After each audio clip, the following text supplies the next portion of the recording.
Welcome to Channel 17, the Town of Colonie Government Channel.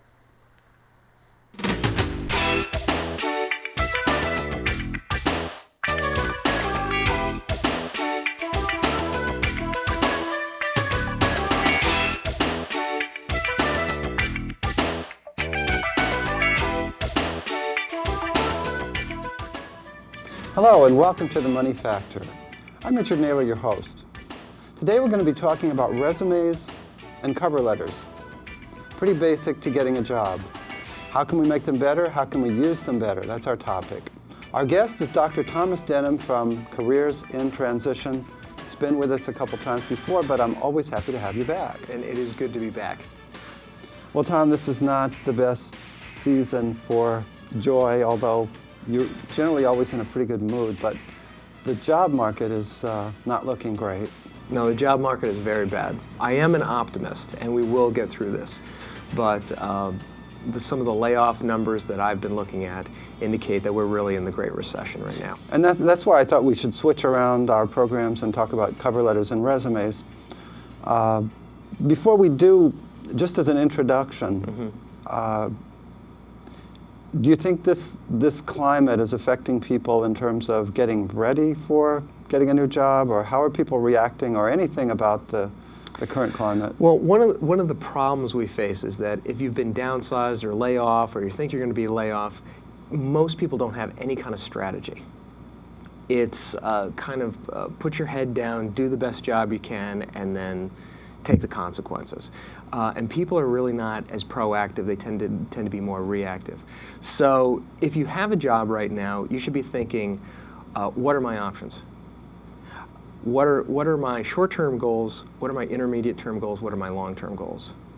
If I were to even weather this storm, where do I want to be in 3 to 5 years after that? So the blessing of the Great Recession is that it's causing people to stop and think and maybe refocus, reevaluate, or perhaps even reinvent themselves. Now, I've heard it said in the first part of that, it's if you have a job, hang on to it. Mm-hmm. But I think you've always said you don't jump out of the boat until there's another better boat to jump into. In an ideal world. Right. Well, that's true. And so I have clients, they come to the first appointment and they have a job, but they want to explore their options. They want to kind of see what else is out there. But then by the time they come to the second appointment, they've been laid off. Ah. So we have to have a completely different conversation during that career counseling appointment. Okay. Well, that's for another show. That is for another show. And let's do resumes and cover letters. Okay, pretty basic. What do you do? Why do you have a resume? What is the purpose of a resume? Better said yet. Okay. Purpose of a resume is to get you an interview. That's the goal. It's a summary of your education, your experience, and it's also what's known as a leave behind. So if I talk to you, here's my resume, you have a tangible, it's like a brochure. It's a lot better than a business card. Now that's an interesting question, because one of the things that I might stress to our viewers is that you have a business card that's like a resume. So you connect them, or you also Yeah, you could connect them, meaning, well, one of two things. One is you could have your resume online on your Facebook or whatever, or you have your name, your contact information, but maybe on the back of the business card, you have your education, your experience, some key points that you want to stress, and maybe a focus of the types of jobs you're looking for. Okay. And then you would just carry that around, and you would give those out to as many people as you possibly could. It sounds like you're really ready with that. You may not have your manila folder 8.5 by 11, but you have your little card. That's exactly right. Now, as a preamble, we have 50 books, let's say, different titles, maybe more for resumes. And there are resumes for cake decorators, and resumes for professionals, and resumes for non-professionals. You get the picture. Right. How do we, is it the same for everything, for all the questions we ask, or how do we deal with this? Well, it's kind of like a suit, okay? You can buy a suit off the rack. You can buy a resume writing program that takes all your information, just kind of cuts it up and puts it in there, or you can have it tailored. And so the most important thing with resume writing is you know what your job target is first, getting focused, and then you tailor your resume to that particular position. Okay. So sometimes when I get a resume from somebody and I'm working with a client, I'll say, well, what is this resume directed toward? And they say, I don't know. It's more difficult to try to critique that resume and position it if you don't know what the target is. Yeah, So you don't know what to highlight or move things around or change or modify or enhance. So you have to know what that target is. Are there general parts of a resume? Yes. There's certain categories. I should tell you there's two types of resumes. There's a functional resume, and then there's a chronological resume. Functional resume lists skill sets. So you'd have your name at the top, and then you might have administrative skills, problem-solving skills, leadership skills, things like that. Then at the bottom of that resume, you might have employment, where you'd have a little section where you would just list your jobs. Kind of called Prove It, what I wrote above. Right. The problem is it's a red flag to employers that you're trying to hide something. Ah. Okay. So if you've got employment gaps, you're probably going to do the functional resume. Or you may want to do a functional resume and a chronological resume and see which one works both for you. The problem with the functional resume is I can't figure out where these skills, where you develop these skills on what jobs down here. Okay. So 75% of human resource professionals prefer the chronological resume. And that is everything in a reverse chronological order. So you might have an objective, you might have education first, you might have that at the bottom, experience, additional experience, community service, affiliations, and you would typically have it in reverse chronological order with the most impressive or the most recent thing first with the most bullets describing your experience. And that makes sense. Yes. Now, sometimes they say if you have a lot of experience, your experience would come first. If you're a student and mostly your education would come first. Right. When I was at Siena, I worked with a lot of students, and so the education would come first. Maybe they didn't have a lot of experience, so they'd put a section in there called relevant courses. Then they'd put their internships. Then they put their additional jobs, babysitting, lifeguarding, things like that. So really you're tailoring it for whatever shows that you know how to do what is needed to be done for that job. Right. And so when I work with a client, I always like to get to know their background first, and 99% of the time I can do something to the resume to make it more marketable. It's a marketing tool, and it has to be polished. A lot of times people have great education and experience and skill sets, but they don't know how to polish their resume. And that's a really interesting area to go into, which let's do that. Before we do, I have one other question, because you said objective. Oh boy. Well, I'm not the person who deals with a lot of resumes, or if I do, they're all about libraries. But I don't have the breadth you have. I only know my own reaction. And most of the time when I get a resume that has objective at the top, it sounds very self-serving. It doesn't mean much to me. It seems either poorly written or somehow I don't relate to their objectives. That's why they're not working with me. Oh. They should work with a career counselor, because the objective, you're absolutely right, they're not written properly, and they're not written with the employer in mind. So the objective is what you want. The next thing underneath, which is either a career summary, is what you have to offer. The advantage of an objective is it tells the reader what your focus is. If I look at your resume and I can't figure out what you want to do, it's probably a good idea to have an objective on your resume. With the career summary, that's telling me the highlights of what you're going to give to the employer. So that makes a little more sense. Yes. If they had related better to me and what the library needs, and I could really see that their objective was part of the library, then I might have been more interested in reading that. Some people think the objective limits you. It depends on how it's written. Okay. And I help people write it in a way that's both general and specific at the same time. Okay, so we have so far an objective which you like at the top. Yep. Oh, your name at the top. Well, of course. I saw a resume yesterday that came into my office, and it had the name, but it didn't have their address on it. Okay, we shouldn't leave that out then. And it just had their email, had no phone number on it. So it makes the employer's job that much more difficult.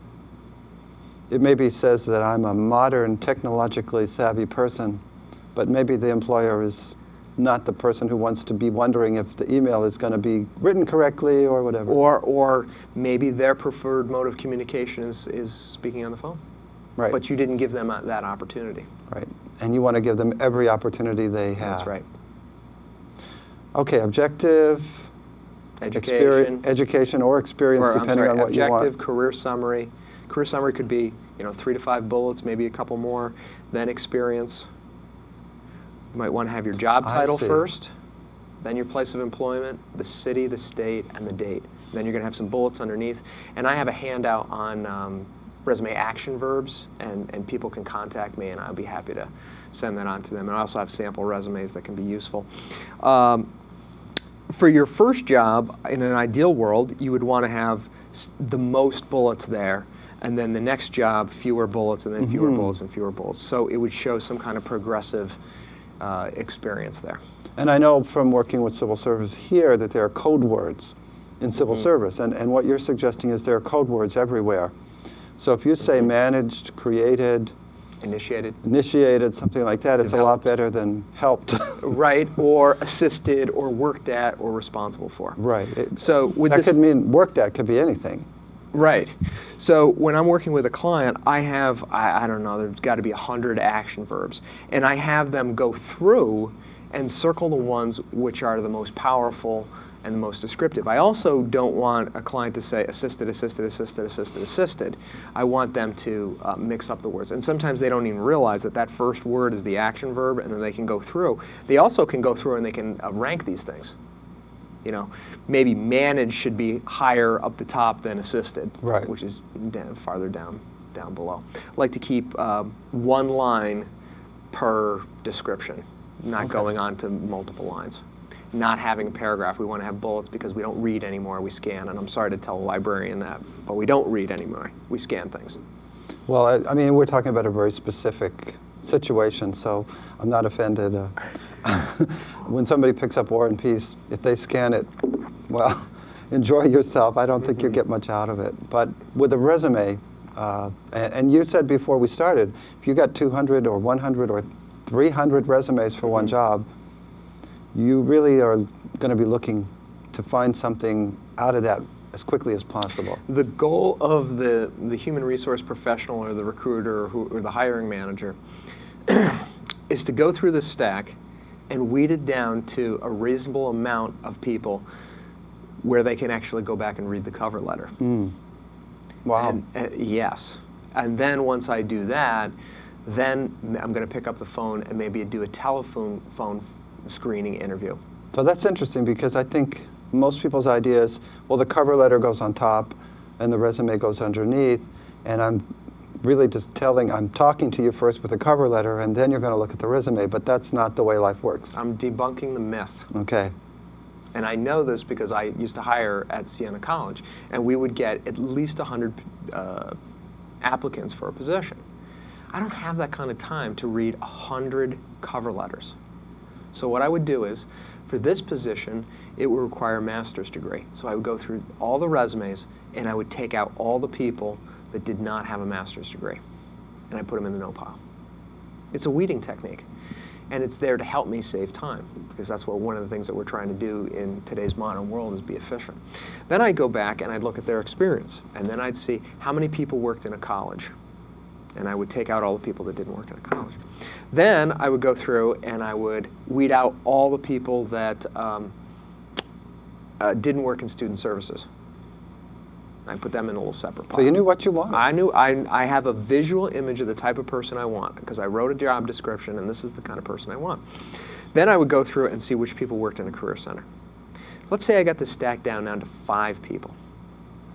Now it's more manageable. Now 95% of the people probably could do this job, but now I've got it down to my core group. Then what I'm going to do is I'm going to call these people on the phone, maybe do a phone screen. 2 of the people have really poor communication skills on the phone, which is critical for the type of work we do. So I've eliminated those. Now I got 3 people. I'm going to call those 3 people in for an interview. Okay? So I'm going to call those 3 people in for an interview, and it's going to be a pretty extensive interview. But then I'm also going to contact those 3 people again for a second interview, which is going to last a whole day. Wow. Then I'm going to rank these 3 people, and I'm going to call my first choice. That's the one I really want. I'm going to see if they'll accept the position. But through the process, I learned that they went and picked a position in another school. So now I go to number 2. That's why I do 3 people. Right. So the lesson from that, if we're looking at the structure, is you need to be targeted with everything, but as succinct as possible. Oh, and the other thing is, I gave a courtesy interview to the 4th person, because somebody at the college knew this person, and I was doing a favor to them to have them come in. I didn't hire them, but out of respect for this other person, I decided to do a courtesy interview. So that person got some face time, probably polished their interview skills, and it's kind of like a walk-on. You know, they didn't make the cut initially, but through networking, they were able to get an interview. There's that word. Networking beats not working. Right. That's true too. Okay, I'm trying to keep track of this. We've got the name, contact information. We've got objective. We've got the experience. Mm-hmm. And then we have the education. I'm okay so far? Name, objective, career summary, education maybe, experience, next, with the job title, employer, city, state, Okay. date. It all depends on the type of person. Right. Because and your the resume job. is going to be different from my resume, is going to be different from this person's resume over here. So let's say you're in a technical field. Up front, you're going to have this whole section on technical skills and experience. Maybe if you're in computer science, you're going to put all the database systems you know, all the networks you know, software you know, platforms, all these technical things, because those are buzzwords. And if you were in a soft-skilled job like a social worker? Maybe you would have a career summary with the types of populations that you work with. Mm-hmm. Certifications, credentials, things like that. So the key with the resume is it depends. That's the real answer with the resume writing. Everything depends. Depends on the person. Counselors in books then are recommended, and they're really need to good, think about it. but working with a career counselor is also preferable, because you're taking that information and then you're getting feedback from somebody who knows what they're doing. Now you mentioned that feedback can be good from other people for letters and just reading something, Right. I assume. If you know somebody maybe in the business, if there would be some networking and some critique. Yeah, you need somebody who's objective, who can look at this and say, I found a typo here. And you might say, I looked at that 10 times, I couldn't find the typo. That's right, because you were too close to it. Right. Now, references. We didn't mention references. Should they be there? Not on your resume, but on a separate piece of paper, you're going to write down your references. Okay, and you'll attach that. I'm going to attach that if the position says references. Okay. If the position does not say references, I'm not going to attach it. Would you say references available upon request, or is that kind of obvious? It's obvious. Because if they want them, they're going to request them. Right. Now, if you're applying for a job and the job says resume, cover letter, list of 3 references, and salary requirements, and you leave out the salary requirements, is a good chance that you're probably not going to get interviewed, because you didn't follow the directions. You sent a resume, you had the salary requirements, you sent the cover letter, but you forgot the references. You didn't follow the directions. It makes sense. Now, if I asked you for a list of references, I asked you for 3 people, and you attached letters of reference, you didn't follow the directions. So if you can't do this simple process of targeting your resume and cover letter to this job description that's in it for the company and following the directions, you're already starting on a bad foot if you can't do that. Makes sense. It's logical. We've had the same thing in civil service hiring, and they told me in the civil service office, well, if they make a mistake, that is part of the test. You need to be able to fill out the form, even if it's just the form. Mm-hmm. Employers are looking. The employer is looking for a way to screen somebody out. And if you're not following instructions, that's certainly a bad thing. Yeah, that's right. You have to make it easy for that employer to want to pick up the phone and call you. And one of the easiest ways to do that is to make sure that you have a $20 bill attached to your resume and cover letter. No, you're kidding. I am kidding. That's good, because bribery is also not considered honest. I do have a client right now. He's going to try this. This was 20's not enough, anyway. That's right. It doesn't get you very far. It doesn't even get you a tank of gas. I do have a client right now, and I told him, I just want you to try this idea. I said, there's this employer that he really interested in. I said, what I want you to do is I want you to take your resume, and I want you to tape it to a pizza box that you get, and I want you to have the pizza delivered at right around noontime, lunchtime, to this hiring manager, and I want you to see what happens. What happened? Oh, I haven't heard back from him yet, but my sense is that it's going to get some attention. The hiring manager may say, "You're nuts," or "Thank you for the pizza." Very creative, but very creative. I'm not sure we can deal with you. Maybe you're outside the box, but Right. I would absolutely call that person in to just meet them. Mm-hmm. Just to see. Just to see what they were like. So in today's tough times, you have to try these extraordinary measures. Another crazy measure is you get a shoe from Payless Shoes, and you stick your resume in it with a short cover letter that says, "I just want to get my foot in the door." Oh. It's just another tactic. I think the pizza would work better because people usually make decisions based on food. Right, I don't need a shoe. No, I don't need a shoe. Length. You already dealt with that a little bit, but we talked about it more in terms of conciseness. How long should a resume be? If you got a 2-page, 3-page, 4-page, if you got a book, what are you going to do with it? We live in a nano world where people don't have time to read things. Certainly a 2-page resume, if you have the experience, is going to help yourself sell yourself, and a 1-page resume might sell yourself short. But I have almost 20 years of experience, and I still have a 1-page resume. The Foundry, boil it down, make it simple, right? Yeah. Cogent. What does that employer need to know about you to pick up the phone to have you come in for an interview? So a 2-page Could be resume. one sentence if you really achieve something. Well, if I gave you a resume that was 2 pages and I give you a 1-page resume, what's your initial reaction? I'd probably look at the 1-page. Why? Because I really... You don't have time. Well, that, and I figure if you have 1 page, you're going to put something more useful. You just made it easier for me. I just made, and I didn't prompt you or anything like that. And you automatically went to the 1-page resume. Yeah, absolutely. People don't have time. Now, for some positions, certainly higher level positions, you're going to want to have a 2-page resume. For academic positions, you're going to have multiple. Yeah, you're going to have multiple pages. I have like a 6-page resume, which is kind of the laundry list. That's another thing you can do is you can have the laundry list resume where every time you're updating your skills and your experience and you're changing jobs, you put that on the computer. On that laundry list resume, but then you're taking the essential things and putting it on the 1-page resume. Okay. Again, what are the 3 to 5 things that they must know about me?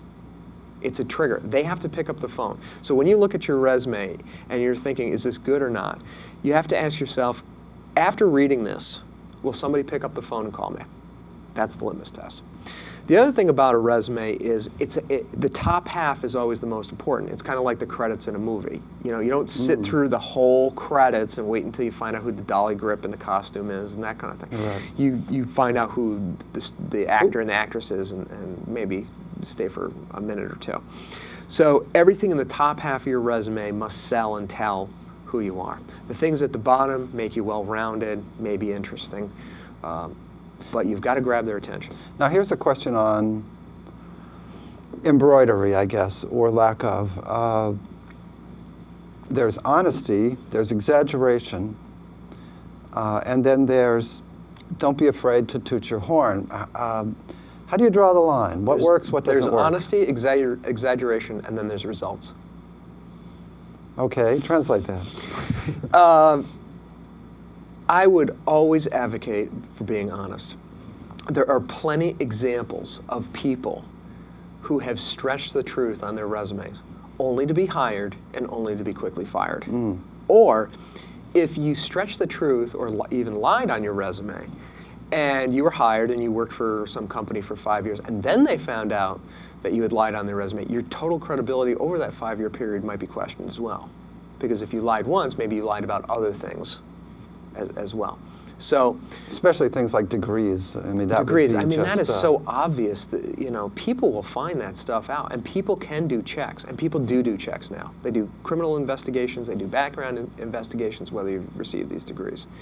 So, so important just to say the truth. Now, how you strengthen your resume and how you enhance your resume is another thing. So, if you said, you know, assisted on this project, when in fact you had a major role in that project, then you're going to want to use different action verbs. Okay. Maybe you also want to quantify and qualify what you wrote on your resume. So for example, when I was at Siena, we tripled the number of career counseling appointments. So I wrote that down, tripled number of career counseling appointments. When you use words like initiated, doubled, tripled, those are quantifiable. If you're in sales, tell me how much you grew your sales by. If you were responsible for a budget, tell me how big the budget was. Be specific, be detail-oriented. Especially if that looks good. Right. You're not going to feel good about yourself if you're stretching the truth on your resume. You really are not. You're doing a disservice to yourself. Great. Cover letters. Now we found out the cover letter is not the cover. Or if it was, it's going to be demoted. It's important, but it's secondary. So somebody's going to look at the cover letter, go nice cover letter, and they're going to go right to that resume. They're going to weed down the stack. Now, when I've got that stack down to those 5 people, now I'm going to go back and read the cover letter. And I'm going to read the cover letter word for word. Now, you're going to interview all 5? Not necessarily. No, because you interviewed I 3 and did maybe the phone 4. interview, and I rejected those 2 phone people. So you do need a good letter. Yes, because it's a form of communication. It's a sample of your writing style. So if you can't write a cover letter, how are you going to write an annual report? Right. How are you going to write other pieces of communication? Maybe in your cover letter, you used ivory paper, but in your resume, you used gray paper. Maybe you used 2 different fonts. Maybe you used 2 different types of margins. Maybe it was 9-point font in the resume and then 14 in the cover letter. It just looks weird. You don't have control over a lot in the job search. You have control over interviewing, how you interview, how you present yourself, how you dress, and you have control over the types of documentation that you send to somebody and how you send it. To make it look good. And make it look good. So if there's a job that you really want, maybe you'd send it overnight. Because when you get those Federal Express things, that's code for this is important. That usually gets somebody's attention. Okay. Okay.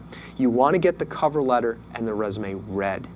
That's the goal. Now let's go And the goal after that is to get them to pick up the phone and get an interview. The resume and cover letter, they get you the interview. Work together. They work together as a marketing system, and then the interview gets you the job. People don't understand that, for the most part.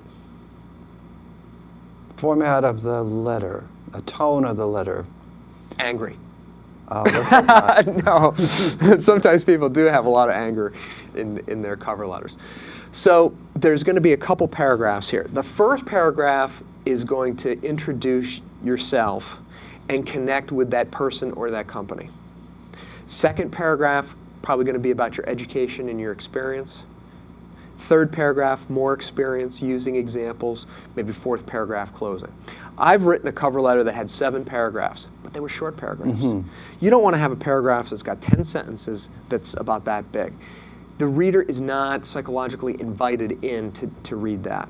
That's why on the cover letter, in the resume, that's why we have bullets. Let's go back to the connect for a moment. What do you mean by that? The first paragraph, connect to the job. So I might say something. After speaking with Bill Smith, he suggested I contact you regarding the position of Assistant Director of the Colonie Public Library. Right. So now it's more of a warm cover letter. You've inserted somebody in there that can break the ice. Otherwise, if I'm applying for a job here, you don't know me. I'm some guy off the street. Right. A lot of people will start with something about how they love the job or something. How does that sound? Kind of contrived. I would write a cover letter that you would want to receive yourself. Well, they may not know. I could do that, but a lot of people wouldn't be hiring. So how would a person who's never read an interview, a resume think about that in terms of connecting? Well, in that first paragraph, you're going to try to name drop. So when you find a job, you want to say, do I know somebody there? Does somebody else know somebody that works there? When you write this resume and cover letter, you want to give it to that person that gives it to the hiring manager. So you get another seal of approval. So you got to really see if this strategy. is possible. Yeah, see it, because otherwise it ends up in the stack of 100. Right. Okay, you're one of 100. So there's the front door and then there's the back door. And in today's job market, you want to use the back door as much as possible. In that second paragraph, you're going to talk about your education and experience, if that's what is required for the job. So I have a doctoral degree, and so I would probably say something about that. But in the other paragraphs, you're going to use examples that connect your resume to the job description. So the resume is like a photograph of you. The cover letter is the audio tape that would go with it. That's why we don't just send a resume. So the purpose of that, if I'm getting this, is that you want to create some human experience, something that they can relate to as a reality, something warm that they can say, I can imagine what you mean there. This is a sales tool. So you've got to connect to me, and then you've got to tell me what's in it for me. What are the 3 to 5 things that I need to know about you that tell you that you could do these 3 to 5 things over here? And you do that by taking things off the resume, putting them in the cover letter that match the job. The other thing today, if you are using that networking, you may be able to get away with emailing the resume with a very short cover letter, maybe 1 or 2 paragraphs in the body of the email. Okay. So that's another way to do it. So if you're going to shoot your resume over to Bill Smith across town, that's one way to do it. And maybe he's going to take it from there and give it to the hiring manager, or maybe have coffee with the hiring manager. Makes it a lot easier for everybody. Right. You could even follow up and say, would you like me to send a subsequent cover letter after that? You're trying to get that connection. So a lot of the problem is you're going from email, then you want to have somebody walk it over there, then you want them to talk about it, then you want to be called on the phone, then you want to have an interview, then you want to have a second interview, and then you want to have an offer. This is a long process that's going to take several weeks to do. But you can see the different levels of the relationship.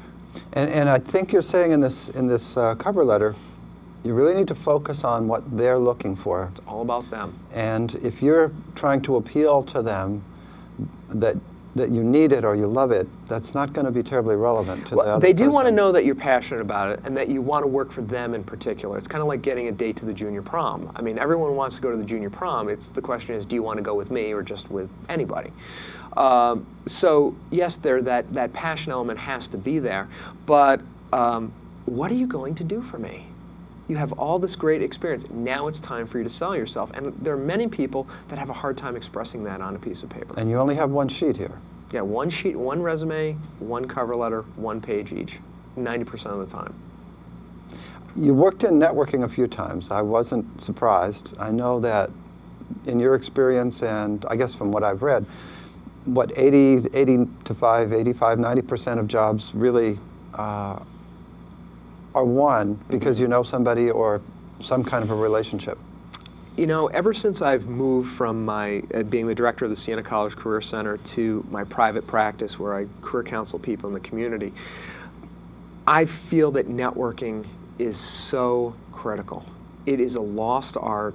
I do have some resources on my website that people can pull off. We'll put that up there. But what we've got to do, and my message is, you've got to get off the internet. You can go to the internet to find jobs, but then you've got to figure out, who do I know there? If you're applying to jobs online, it is going to go into a black hole with every Tom, Dick, and Harry in the capital region. And so you've got to be thinking about, who do I know, who knows me, who knows what I'm looking for, and how many resumes can I give them? And that's more time consuming than doing your job search in your pajamas on a Saturday night in front of the internet. Right. You're not going to network on a Saturday night in your pajamas. And going to meet with somebody who's a networking contact for coffee could take an hour, and then you've got to drive there 20 minutes and 20 minutes home. But if you met with one person in the morning and one person in the afternoon, and you did that 5 days a week. By the end of the week, you'd have 10 people who knew what you were looking for and had 3 copies of your resume. By the end of the month, 40 people were doing your job search for you, and they had 120 copies of your resume, and you didn't write one cover letter.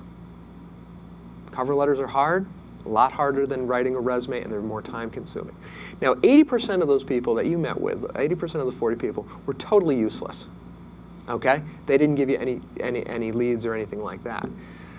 But what does that make? Well, you only need... What's 20%? Okay, the 8 people. So 32 people were totally useless. 8 people, though, were able to get you an interview. You only needed 1.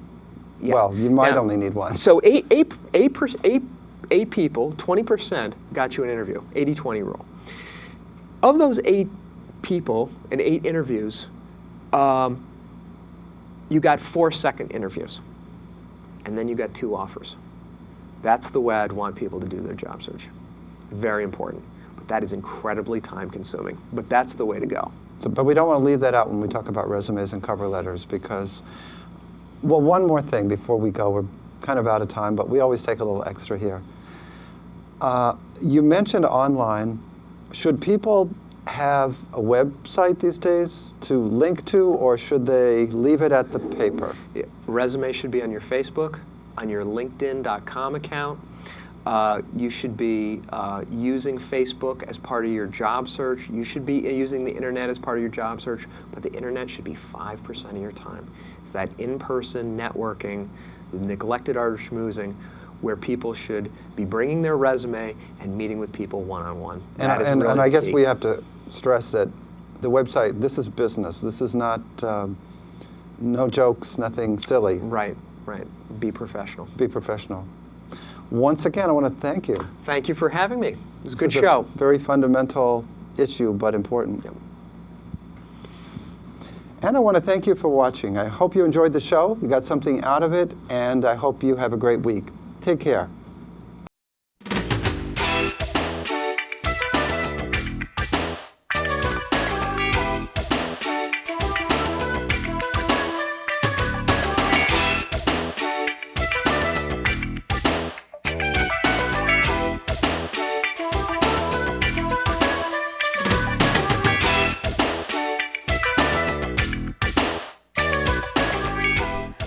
Welcome to Channel 17, the Town of Colonie Government Channel.